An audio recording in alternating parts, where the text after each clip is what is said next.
चवीच गोकुळ लई भारी। गोकुळ दूध आणि दर्जेदार दुग्ध उत्पादने, चव आहे कोल्हापुरी, गोकुळ लई भारी। नमस्कार, आत्ताची खळबळजनक बातमी समोर येते आहे। शिरोळ तालुक्यातील शिवणकवाडी गावातून 300हून अधिक लोकांना अन्नातून विषबाधा झाली आहे। शिवणकवाडी गावात यात्रेदरम्यान आज दुपारी महाप्रसादाचे आयोजन करण्यात आले होते। हा महाप्रसाद खाल्ल्याने गावातील सर्वच लोकांना जुलाब आणि उलटीचा त्रास सुरू झाला आहे। यामुळे गावात सध्या भीतीचे वातावरण पसरले आहे। या सर्व नागरिकांना उपचारासाठी रुग्णालयामध्ये दाखल करण्यात आले। शिवणकवाडी गावामध्ये सध्या यात्रा सुरू आहे। यात्रेनिमित्त महाप्रसादाचे आयोजन करण्यात आले होते। या प्रसादामध्ये तयार करण्यात आलेल्या खिरीतून ही विषबाधा झाल्याची प्राथमिक माहिती समोर येत आहे।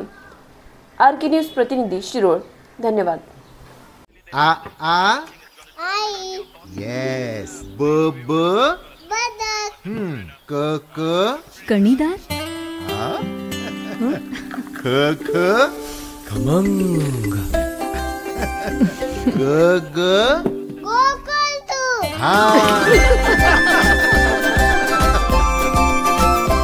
अगदी घरच्यासारखं कणीदार खमंग म्हणजेच गोकुळ तूप।